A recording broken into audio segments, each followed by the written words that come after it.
Hello, good morning, नमस्कार, सत श्री अकाल, आदाब, केम छो? सब बढ़िया। तो स्वागत है आपका फिर से। तो कैसे हैं सब लोग? सब बढ़िया। और फिजिक्स भी अच्छी चल रही होगी सबकी। तो हम कर रहे हैं वेक्टर, और वेक्टर में कई टॉपिक्स हम कर चुके हैं। हमने वेक्टर को जोड़ना सीख लिया, वेक्टर को घटाना सीख लिया, means addition of vector, subtraction of vector, दोनों सीख चुके हैं हम। आज हम करेंगे मल्टीप्लिकेशन ऑफ वेक्टर कि मल्टीप्लिकेशन कैसे करते हैं। वेक्टर को मल्टीप्लाई करेंगे तो किस तरीके से मल्टीप्लाई किया जा सकता है और क्या क्या जो है मेथड होंगे। तो जिन्होंने वेक्टर के प्रीवियस लेक्चर्स नहीं देखे हैं उन्हें ये नहीं समझ में आने वाला, इसलिए प्रीवियस लेक्चर देखो, उसके बाद ये वीडियो देखो, फिर समझ में आएगा। तो डिस्क्रिप्शन में पीछे वाले वीडियो का लिंक देखो, उसको देखकर वापस आओ। ठीक है, तो शुरू करें आज का लेक्चर। मैं हूँ सक्षम, आपका फिजिक्स टीचर, और करते हैं आज का खूबसूरत सा लेक्चर शुरू। तो आज जो हम करेंगे वो करेंगे multiplication of a vector, multiplication of vector. अब वेक्टर का जब मल्टीप्लाई, जैसे हमने वेक्टर का एडिशन पढ़ा था, अब एडिशन में हमें पता है 4 + 3 = 7 हर बार नहीं होगा, है, डिपेंड करेगा कि कितना एंगल है।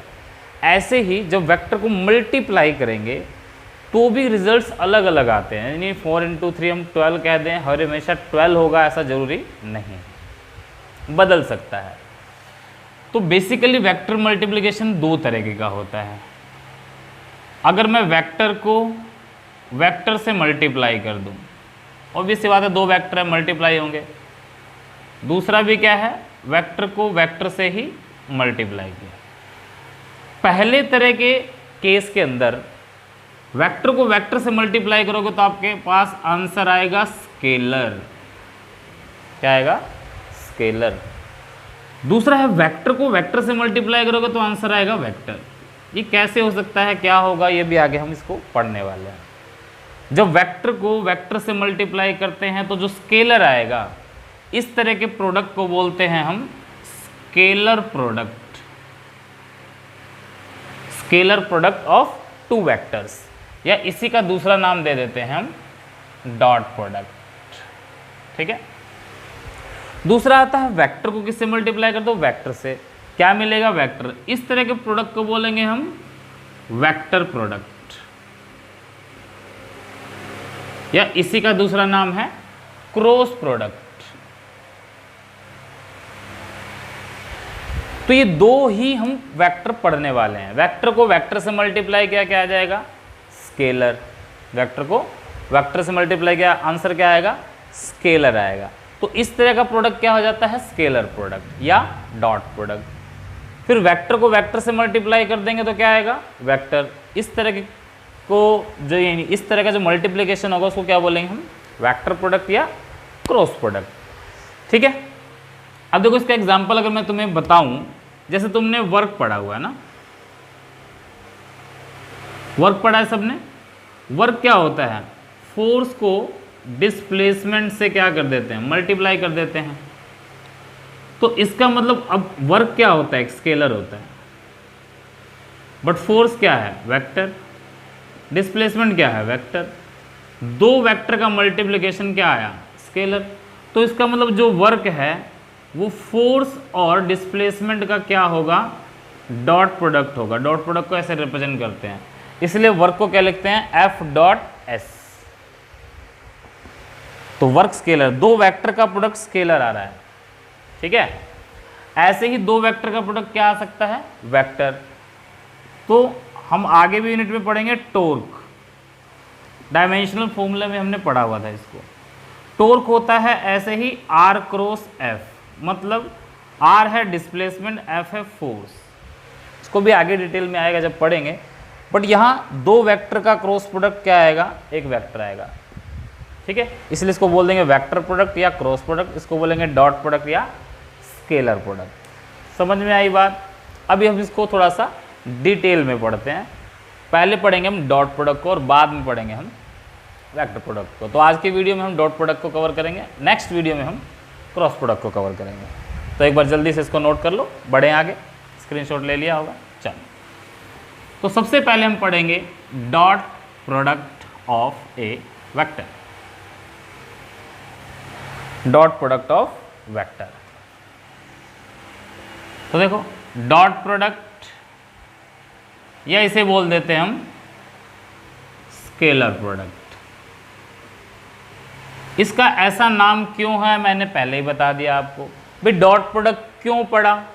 डॉट प्रोडक्ट पढ़ने का कारण है कि मेरे पास एक वेक्टर है A और दूसरा वेक्टर है B। एक वेक्टर है A, दूसरा वेक्टर है B। तो इनका जो प्रोडक्ट है वो रिप्रेजेंट होगा A डॉट B से, बीच में डॉट लगा देते हैं, इसलिए इसका नाम डॉट प्रोडक्ट रख दिया। और इसका रिजल्ट जो है वो क्या आएगा? स्केलर, इसलिए क्या कह देते हैं? स्केलर। यानी कि डॉट प्रोडक्ट का दूसरा नाम स्केलर प्रोडक्ट है। अब वास्तव में A डॉट B इक्वल किसके होगा? तो A डॉट B इक्वल होता है A का मैग्नीट्यूड मल्टीप्लाई में B का मैग्नीट्यूड इनटू में कॉस थीटा। मतलब हमारे पास मान लो एक वेक्टर ये A है और दूसरा वेक्टर ये B है और इनके बीच का एंगल थीटा है, तो इसका डॉट प्रोडक्ट क्या होगा? A B, A का मैग्नीट्यूड मल्टीप्लाई बाय B का मैग्नीट्यूड इनटू में कॉस थीटा। यानी कि थीटा क्या है? Angle between A and B। Theta जो है A और B के बीच का क्या है? एंगल है, और A उसका मैग्नीट्यूड B का मैग्नीट्यूड। ये वेक्टर फॉर्म ये मैग्नीट्यूड में है, तो ये इसका फॉर्मूला होता है A B कॉस थीटा। इसको आप सिंपली ऐसे भी लिख सकते हो कि जो A डॉट B है वो किसके इक्वल होगा? A B कॉस थीटा के। किसके इक्वल होगा? A B कॉस थीटा के। क्लियर हुई बात? चलो एक छोटा सा एग्जांपल ले। मान लो हमारे पास एक वेक्टर A है, दूसरा वेक्टर B है। चलो वेक्टर का नाम ही दे दे, फोर्स ले लो। चलो F1 है मेरे पास 3 न्यूटन और F2 है मेरे पास 4 न्यूटन। दोनों के बीच का एंगल है कितना लें? चलो 60 डिग्री। और मैं कहूँगी इसका डॉट प्रोडक्ट बताओ, तो F1 dot F2, F1 dot F2 दोनों का डॉट प्रोडक्ट निकालना है। तो कैसे करेंगे? F1 का मैग्नीट्यूड F2 का मैग्नीट्यूड इनटू में cos 60 है नहीं, तो कितना हो जाएगा? F1 डॉट F2, F1 का मैग्नीट्यूड कितना है? 3 इंटू 4 इंटू cos 60 होगा 1/2, 2 पे कट गया यानी कितना आया? 6। तो F1 डॉट F2 कितना आया? 6 न्यूटन। अब जरा ध्यान से देखो, डॉट प्रोडक्ट का आंसर क्या आया? 6 न्यूटन। कहीं भी डायरेक्शन मेंशन नहीं है, यानी कि ये सिर्फ मैग्नीट्यूड है, इसीलिए डॉट प्रोडक्ट का रिजल्ट स्केलर आता है, तो स्केलर प्रोडक्ट बोलते हैं इसको। तो एक छोटा सा एग्जांपल था कि जब डॉट प्रोडक्ट करेंगे तो इस तरीके से आप इसको सॉल्व कर सकते हो। अब कई बार क्या आता है कि डॉट प्रोडक्ट जो है किस किस काम आएगा, क्या क्या इसके एप्लीकेशन हो सकते हैं, तो अभी आगे हम करेंगे। एक बार पहले इसको नोट कर लो, फिर बढ़ते हैं। चलो पॉज करके नोट कर लिया सबने, बढ़े आगे। चलो अब एक चीज़ देखो,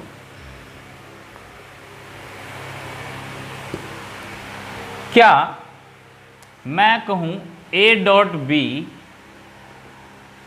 B डॉट A के बराबर होगा क्या? क्या A dot B dot A के बराबर होगा या नहीं होगा? चेक करें। चलो हमने कहा कि ये A है और ये B है, इनके बीच का एंगल है थीटा। A B के साथ एंगल कितना बना रहा है? थीटा। तो ये वाला एंगल कितना होगा? मान लो 360 माइनस थीटा। क्या हो गया? 360 माइनस थीटा। तो अगर मैं B डॉट A लिखूंगा, B को A से मल्टीप्लाई करूंगा तो एंगल कौन सा लूंगा? 360 माइनस थीटा। यानी कि इसको क्या लिखूंगा मैं? Magnitude of B magnitude of A into में कॉस 360 माइनस थीटा। अब ये एक मैथमेटिकल टर्म आ गई। ट्रिग्नोमेट्री में आपने पढ़ा भी होगा, और नहीं पढ़ा तो मैं बता भी देता हूँ। देखो ट्रिग्नोमेट्री में कोस 360 माइनस थीटा होता है कॉस थीटा, क्योंकि 360 माइनस थीटा कौन से क्वाड्रेंट में आएगा? फोर्थ क्वाड्रेंट में। देखो इस तरह से होता है ना, ये फर्स्ट, ये सेकंड, ये थर्ड, ये फोर्थ, ये 0, ये 90, ये 180, ये 270 और ये 360।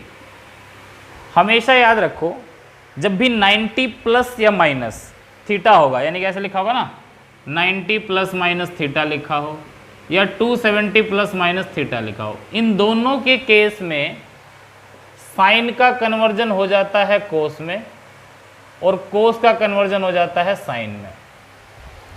जब भी ये लिखा होगा साइन 90 प्लस थीटा तो कोस थीटा बन जाएगा, साइन 270 प्लस थीटा वो भी कोस थीटा बनेगा। बस हमने ध्यान क्या रखना है, प्लस कब होगा माइनस कब होगा, और वो ध्यान कैसे पता लगता है, इस क्वाड्रेंट से। आपको पता है पहले क्वाड्रेंट में सारे के सारे पॉजिटिव होते हैं, इसमें साइन पॉजिटिव होता है, साइन का उल्टा कोसेकेंट पॉजिटिव होता है, इसमें टेंजेंट पॉजिटिव होता है और कोट पॉजिटिव होता है, और इसमें कोस पॉजिटिव होता है और सेकेंड पॉजिटिव होता है। First quadrant, second, third, fourth, ये आप लोग पढ़ चुके होंगे शायद, मेरे ख्याल से। नहीं पढ़ा तो भी समझ लो, और जिनके पास मैथ्स है वो आगे पढ़ेंगे भी इसको। इसको बोलते हैं फर्स्ट, सेकंड, थर्ड, फोर्थ। याद रखने के लिए इसको बोल देते हैं after school to college. School यानी कि साइन, टू यानी कि टेंजेंट, और कॉलेज यानी कि कॉस। तो देखो 360 माइनस थीटा, 360 में से थीटा माइनस करेंगे तो इस क्वाड्रेंट में आएगा। इस क्वाड्रेंट में कोस क्या होता है, पॉजिटिव, इसलिए कॉस थीटा। ये लिखा होगा तो कन्वर्जन 180 या 360 लिखा तो कोई कन्वर्जन नहीं, साइन साइन बन जाता है, कोस कोस बन जाता है। तो इसलिए बी डॉट ए को मैं क्या लिख सकता हूँ, magnitude of B, magnitude of A, और कोस 360 माइनस थीटा क्या हो जाएगा, कॉस थीटा। तो क्या ये दोनों बराबर नहीं है, यानी कि बी डॉट ए को मैं क्या लिख सकता हूँ, ए डॉट बी। ऐसा लिखा जा सकता है, बिल्कुल लिखा जा सकता है ऐसा। बी डॉट ए को क्या लिख सकते हैं, ए डॉट बी। इसे बोलते हैं कॉम्यूटेटिव प्रॉपर्टी एक तरह की, ठीक है। A dot B dot A के बराबर होता है, B dot A dot B के बराबर होता है। यहाँ से हमने ये प्रूव भी करके दिखाया है, तो आगे काम भी आएगा, इसको नोट कर लो, ठीक है। बढ़े आगे, चलो अब इसी में एक चीज़ और देख लेते हैं। ये सब डॉट प्रोडक्ट की प्रॉपर्टी चल रही हैं। एक प्रॉपर्टी में पढ़ा हमने कि ए डॉट बी किसके इक्वल हो जाएगा, बी डॉट ए के। मैं कहता हूं अगर थीटा 90 हो जाए, यानी कि ए ऐसे है और बी ऐसे है,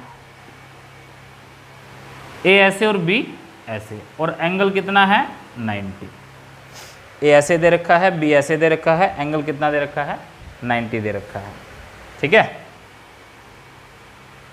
तो मान लो डॉट प्रोडक्ट क्या आएगा, मान क्या लो, निकालो।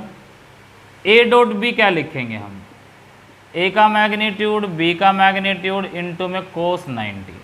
अब ये जो कोस 90 वाली टर्म है, कोस 90 कितना होता है, तो 0 होता है। कोस 90 कितना होता है, 0 होता है। तो इसका मतलब हम क्या कह सकते हैं कि जिसका डॉट प्रोडक्ट 0 आएगा वो क्वांटिटी क्या होती है, यानी सॉरी डॉट प्रोडक्ट अगर 0 आएगा तो इसका मतलब ए और बी आपस में क्या होंगे, परपेंडिकुलर। ये इंपॉर्टेंट प्रॉपर्टी है।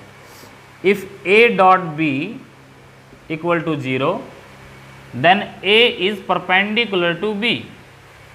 कई बार क्या होगा कि दो वेक्टर गिवन होंगे आपको कार्टेशियन फॉर्म में, वो भी हम आगे करेंगे। ए गिवन होगा, बी गिवन होगा, और हमें चेक करना होगा कि क्या ये परपेंडिकुलर आपस में है या नहीं है, ठीक है।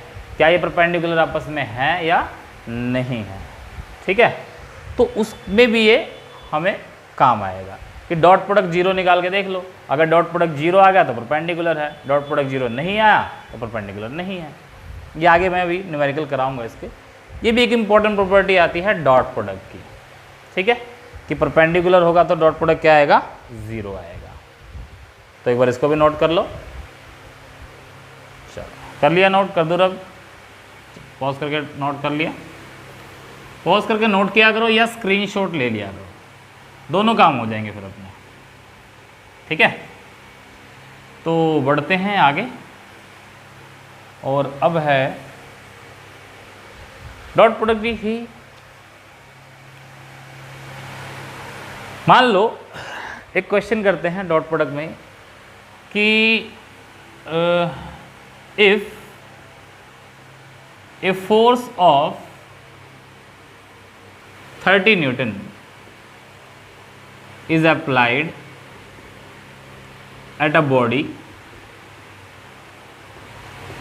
of mass 20 gram at an angle 60 degree with horizontal,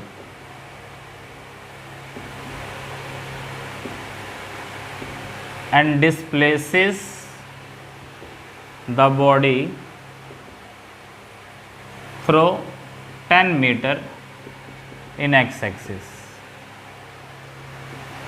Find work done by body. बहुत सिंपल क्वेश्चन उठाया मैंने, बहुत सिंपल से आगे बढ़ेंगे। पॉज करके ट्राई करोगे, बहुत आसान है, बिल्कुल आएगा, किसी का भी गलत नहीं होगा, 100% सबका सही आएगा। चलो ट्राई करो। कर लिया होगा ईमानदारी से। चलो देखो, ये बॉडी है, इसका मास दे दिया 20 ग्राम। इस मास का लेना देना कोई है भी नहीं, ये वैसे ही दिया हुआ है। फोर्स लग रही है कितनी, 30 न्यूटन हॉरिजॉन्टल, यानी कि एक्स एक्सिस के साथ कितने एंगल पे, 60 एंगल पे। और वो मूव भी कहाँ करके गई है बॉडी, एक्स एक्सिस में ही मूव करके गई है, कितना, 10 मीटर। तो वर्क का फॉर्मूला क्या होता है, एफ डॉट एस या F S cos theta. F कितना दे रखा है, 30, डिस्प्लेसमेंट 10, कॉस 60, 300 इंटू कॉस 60 कितना होगा, 1/2, यानी कि 150 जूल। बस सिंपल, बहुत सिंपल क्वेश्चन मैंने उठाया था ये, आराम से आप इसको कर भी सकते हो। कर दो अब। चल, अब डॉट प्रोडक्ट को पढ़ते हैं हम कार्टेशियन फॉर्म में, कार्टेशियन कोऑर्डिनेट की फॉर्म में, है ना। Dot product in Cartesian form बोल देते हैं या कोऑर्डिनेट बोल देते हैं। कार्टेशियन फॉर्म में पढ़ने के लिए हमें orthogonal component of a vector पढ़ना पड़ेगा, वो हमने पढ़ भी रखा है। Orthogonal component of vector. अब ऑर्थोगोनल कंपोनेंट क्या थे, हमने पढ़ा ना, एक्स एक्सिस, वाई एक्सिस और जेड एक्सिस।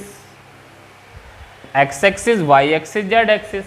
एक्स एक्सिस का यूनिट वेक्टर क्या होता है, आई कैप, वाई का क्या होता है, जे कैप, और जेड का क्या होता है, के कैप। ये तीनों एक्सिस के अलोंग क्या है, यूनिट वेक्टर है।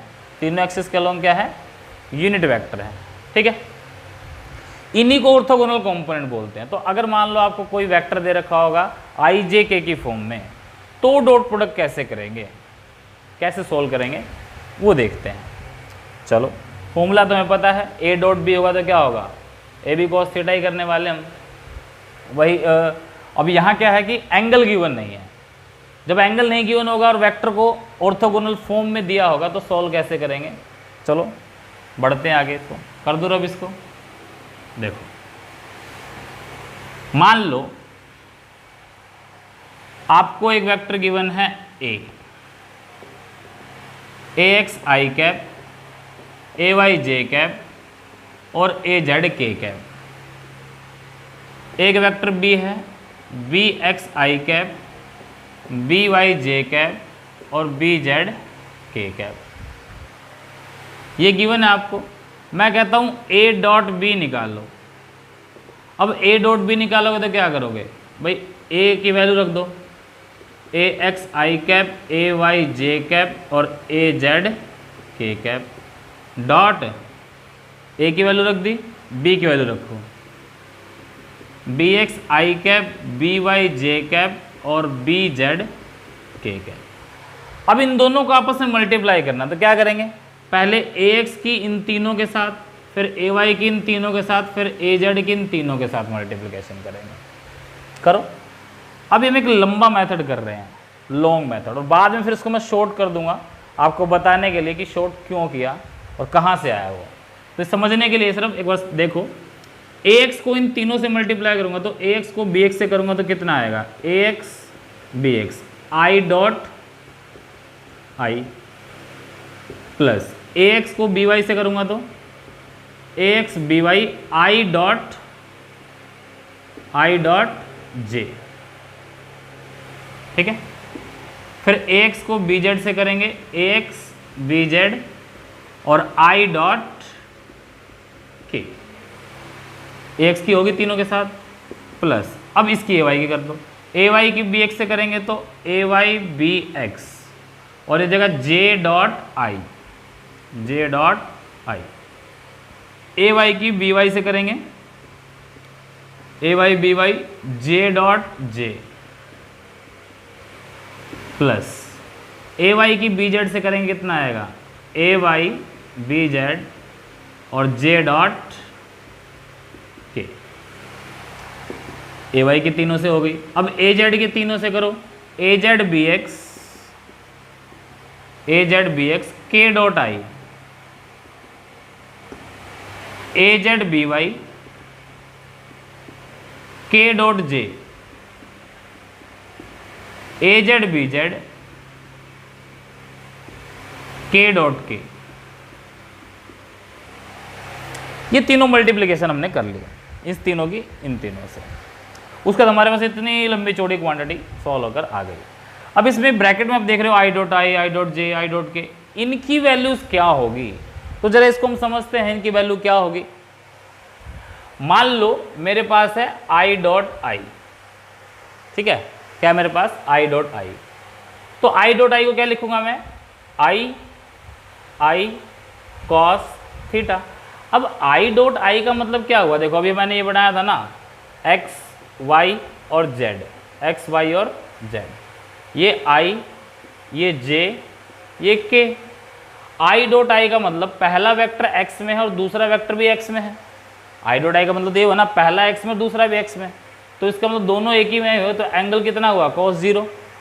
cos जीरो कितना होता है 1, और आई क्या है, यूनिट वेक्टर, यूनिट वेक्टर का मैग्नीट्यूड 1, तो 1 इंटू 1 इंटू 1, तो आई डॉट आई कितना है 1। इसी तरह अगर मैं आई डॉट जे निकालूंगा वो कितना आएगा, ये आएगा आई जे कॉस, अब सॉरी जे डॉट जे निकालते हैं पहले, आई डॉट आई हो गया, इसी तरह जे डॉट जे, तो जे डॉट जे कितना होगा, क्योंकि जे क्या है वाई, तो वाई का वाई के साथ एंगल 0, तो यहाँ भी क्या होगा जे कैप कॉस 0, ये मैग्नीट्यूड है, तो 1 इंटू 1 इंटू 1, ये भी कितना आएगा 1। इसी तरह के डॉट के भी कितना आएगा 1। तो इसका मतलब अगर एक ही एक्सिस को उसी एक्सिस से मल्टीप्लाई करेंगे तो आंसर क्या आएगा 1, यानी कि आई डॉट आई, जे डॉट जे और के डॉट के, ये तीनों की वैल्यू क्या आएगी 1, यानी कि आई डॉट आई, जे डॉट जे और के डॉट के, इन तीनों की वैल्यू कितनी आएगी, आई डॉट आई, जे डॉट जे, के डॉट के कितना आएगा 1 आएगा, ठीक है। अब देखो अगर मैं कहता हूं आई को मैं जे से मल्टीप्लाई कर दूं, आई को किससे मल्टीप्लाई कर रहा हूं, जे से। आई क्या है एक्स एक्सिस, जे क्या है वाई एक्सिस, आई क्या है एक्स एक्सिस और जे क्या है वाई एक्सिस। तो आई का जे के साथ एंगल कितना 90, तो इसको मैं लिखूंगा आई का मैग्नीट्यूड, जे का मैग्नीट्यूड कोस 90, कोस 90 होता है 0, तो आई डॉट जे क्या हो गया 0। अब चाहे आई डॉट जे है, चाहे आई डॉट के है, चाहे जे डॉट आई है, कुछ भी कर लो, यानी x को y से मल्टीप्लाई कर रहे हो, y को z से या z को x से, इन सब के बीच में आपस में एंगल कितना है 90, और कोस 90 हर एक केस में क्या आएगा 0। तो I dot J, J dot K dot I, J dot I, कुछ भी आ जाए वो सब में एंगल 90 आएगा, इसलिए उनका डॉट प्रोडक्ट क्या आएगा 0। तो सिर्फ किसका डॉट प्रोडक्ट बनाएगा, आई डॉट आई का, जे डॉट जे का और के डॉट के का, इनका प्रोडक्ट बनाएगा। तो जरा इसमें तुम देखोगे ये वाली क्वांटिटी, ये जो मैं डब्बे में बंद कर रहा हूं, आई डॉट आई, जे डॉट जे, के डॉट के, सिर्फ ये बचेंगे, ये बाकी सब 0 हो जाएगा, ये सब 0 हो जाएगा। तो कुल मिला के डॉट प्रोडक्ट कितना आया, A X B X, I dot I 1 हो गया, plus A Y B Y, J dot J 1 हो गया, plus A Z B Z, के डॉट के 1 हो गया। यानी कि कभी भी आपको दो वेक्टर दे रखे होंगे इस तरह से, ए एक्स बी एक्स, ए वाई बी वाई, ए जेड बी जेड, सॉरी इस तरह से, तो उनका डॉट प्रोडक्ट ये आएगा। अब यहाँ ध्यान से देखोगे तो A x into B x ये रहा, ए वाई इंटू बी वाई ये रहा, ए जेड इंटू बी जेड ये रहा। तो कुल मिला के डॉट प्रोडक्ट में क्या करना है, शॉर्टकट अब बता रहा हूँ, आई को आई वाले से, जे को जे वाले से, के को के वाले से मल्टीप्लाई कर दो बस, और कुछ नहीं करना, you will get the answer, चाहे प्लस में आ चाहे माइनस में। आपने सिर्फ क्या करना, आई को आई से, जे को जे से, के को के से मल्टीप्लाई कर देना, आंसर आ जाएगा। जैसे क्वेश्चन करते हैं अभी, तो पोस्ट करके इसको भाई नोट कर लो, उस चीज़ को भी जरूर नोट करना, वो बहुत इंपॉर्टेंट है, आगे भी काम आएगी जब क्रॉस प्रोडक्ट कराऊंगा तो। चलो स्क्रीनशॉट ले लो या जल्दी से नोट कर लो पॉज करके। चलो कर लिया होगा, कर दूँ रब? चलिए तो बढ़ते हैं, इसी में एक क्वेश्चन करते हैं, इसी का छोटा सा question.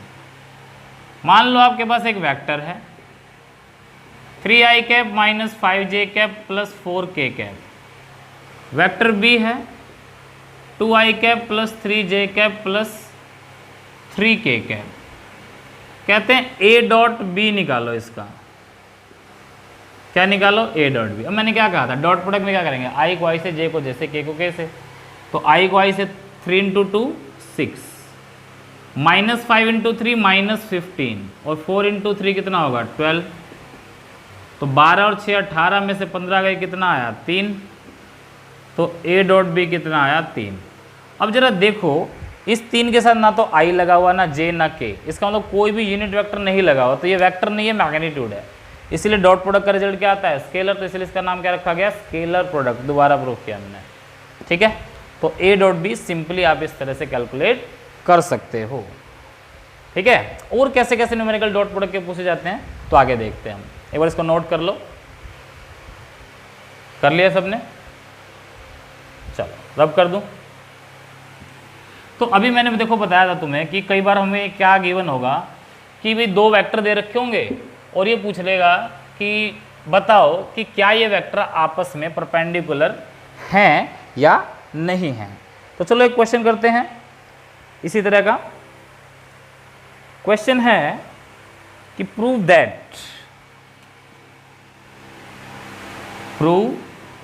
That vector a equal to i cap plus 2j cap, i cap plus 2j cap plus 3k cap,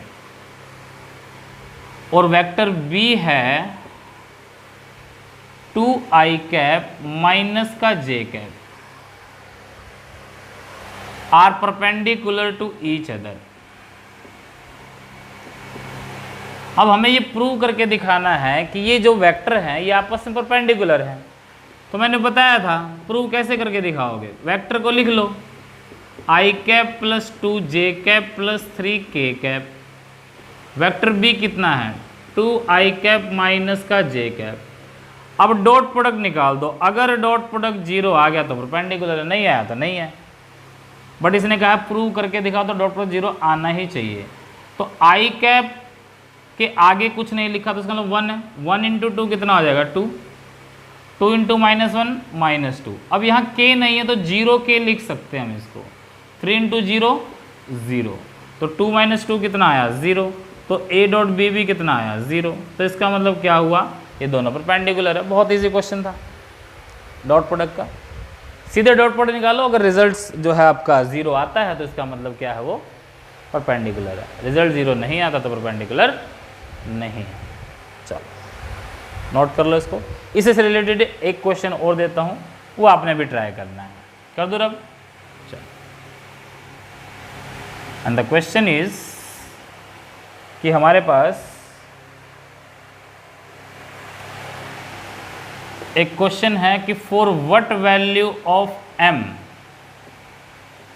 for what value of m is vector a equals to 2i cap plus 3j cap minus 6k cap perpendicular to vector b which is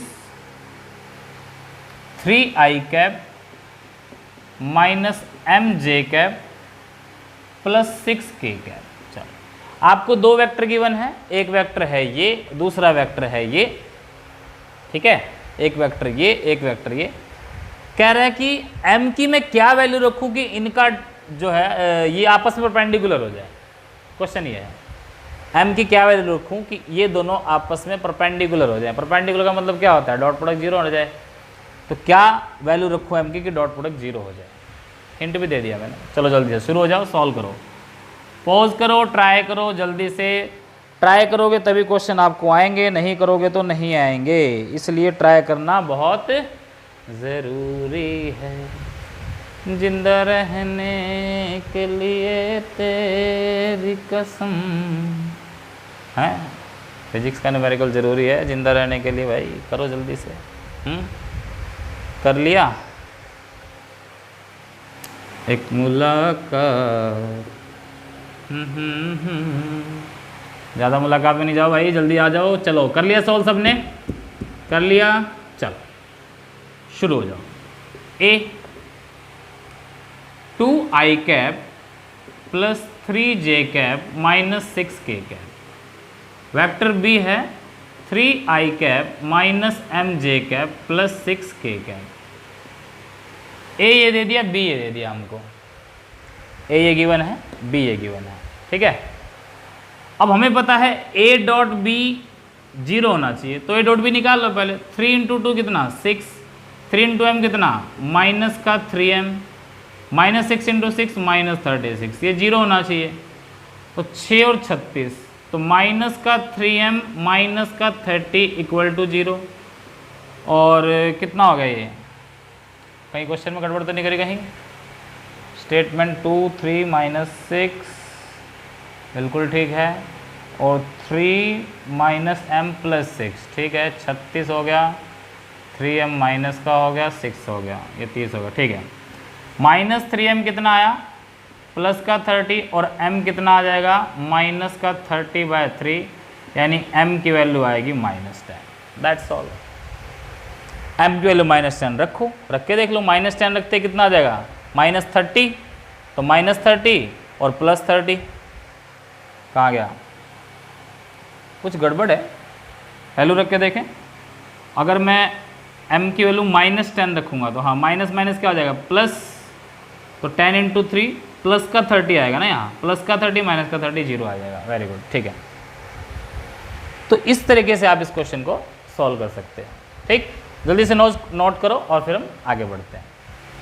तो next question है बच्चों आपका कि under a force F is equals to this Newton a body of mass 5 kg is displaced from position this to this, calculate work done.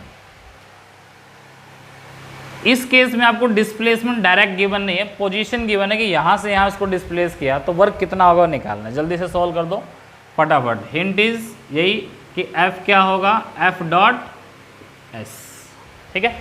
जल्दी शुरू हो जाओ। 1 2 3 4 5 6 7 8 9 10। Pause करके ट्राई कर लिया, कर लिया, करें शुरू। चलो करते हैं शुरू। हमें पता है F डॉट S है, तो डिस्प्लेसमेंट क्या होता है, final position minus initial position, R2 minus R1। अब मेरे पास R2 क्या है, फाइनल पोजीशन है मेरे पास ये 10i cap minus 2j cap plus 7k cap, ये फाइनल है। इनिशियल क्या है मेरे पास R1 6i cap plus 5j cap minus 3k cap, ठीक है। तो इसमें से ये माइनस कर दो, R2 में से क्या माइनस कर दो R1, इसमें से माइनस कर दो। 10 में से 6 गया, कितना हो गया 4i कैप, 10 में से 6 कितना गया 4i कैप, माइनस 2 और माइनस 5 माइनस 7j कैप। 7 में से, और ये माइनस था, ये माइनस है ना, हाँ तो ये प्लस हो जाएगा। तो 7 प्लस 3 प्लस का 10k कैप। तो ये R2 माइनस ये क्या है S है, 4i cap minus 7j cap plus 10k cap. तो इसके बाद क्या बच गया, कुछ भी नहीं। फोर्स की वैल्यू लिखो कितनी, 10i cap minus 3j cap plus 6k cap, और ये कितना आया 4i कैप माइनस का 7j कैप प्लस का 10k कैप। अब मल्टीप्लाई कर दो, ये F हो गया, ये S हो गया।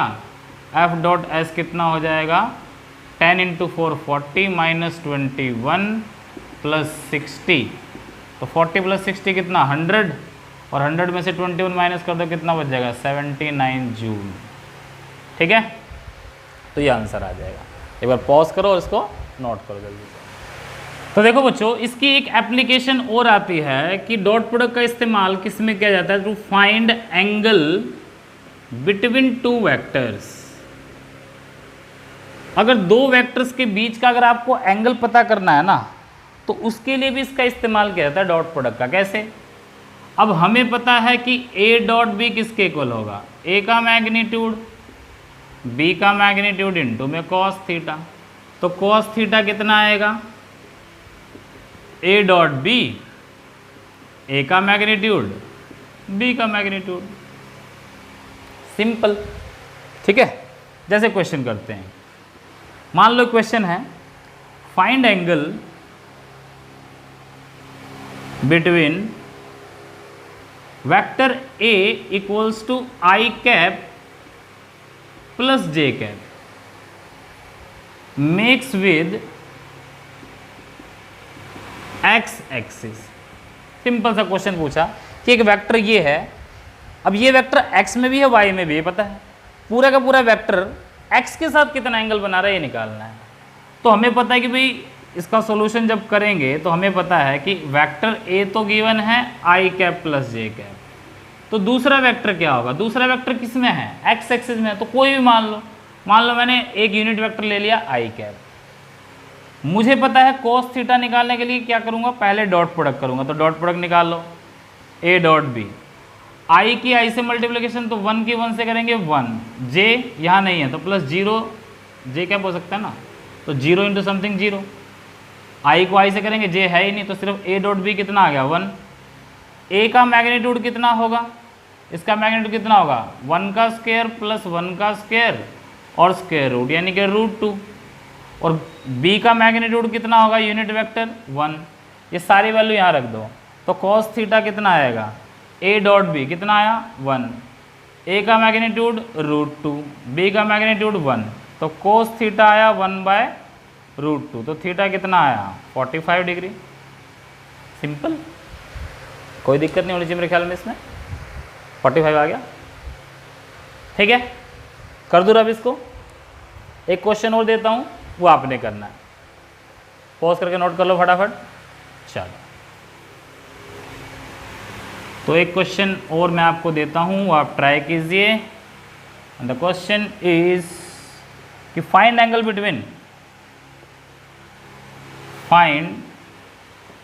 Between vector A equals to I cap plus 2 J cap और माइनस का के कैप, और vector b equals to minus I cap plus J cap और माइनस का 2k कैप। जल्दी से सोल्व करो, I cap plus 2j cap minus k cap और minus I cap plus j cap minus 2k cap. जल्दी से solve कर दो इसको फटाफट, 1 2 3 4, पॉज करके ट्राई कर। सबने कर लिया ट्राई, कर दें शुरू, करो भाई, बहुत जल्दी थोड़े, करो ट्राई करोगे तभी आएगा। चलो सॉल्व करते हैं।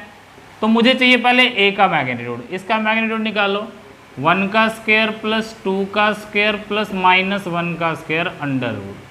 1 का स्क्वायर 1, 2 का स्क्वायर 4, 1 √6 आया a का मैग्नीट्यूड। b का मैग्नीट्यूड कितना आया 1 का माइनस 1 का स्क्वायर प्लस 1 का स्क्वायर प्लस माइनस 2 का स्क्वायर रूट, कितना आया 1 + 1 + 4, अगेन √6 आया। और a डॉट बी कितना आएगा, a डॉट बी कर लो, 1 की 1 से करेंगे तो -1 क्योंकि माइनस आया, 2 की 1 से करेंगे, यहाँ 2 है 1 है तो प्लस का 2, -1 की -2 करेंगे तो प्लस का 2। तो टोटल a डॉट बी कितना आया 2 और 2 4 में से 1 गया 3। अब कोस थीटा क्या होगा, तो a dot B upon a का मैग्नीट्यूड और b का मैग्नीट्यूड। तो कोस थीटा आ गया, a डॉट बी तो आया हमारे पास 3 और वो आया √6 इंटू √6, तो 3 √6 इंटू √6 कितना हो जाएगा ओनली 6 यानी कि 1/2। तो कोस थीटा आया 1/2, कोस थीटा 1/2 कितने पर होता है 60 डिग्री पे। तो थीटा कितना आ जाएगा आपका 60 डिग्री। क्लियर हुई बात? Any doubt? तो इस तरीके से आप एंगल निकाल सकते हो। तो ये हमने कुछ बात करी डॉट प्रोडक्ट की, और डॉट प्रोडक्ट के यूजेस कैसे हो सकते हैं, क्या क्या एप्लीकेशन हो सकते हैं, किस तरह के क्वेश्चंस आ सकते हैं। तो इस तरह के और क्वेश्चन क्रॉस प्रोडक्ट के साथ मिलाकर भी दिए जाते हैं। तो कुछ क्वेश्चन हम करेंगे क्रॉस प्रोडक्ट के बाद। तो आज का ये लेक्चर था, नेक्स्ट लेक्चर में मिलेंगे हम क्रॉस प्रोडक्ट के साथ। तब तक के लिए इसके न्यूमेरिकल करो। All the best and thank you.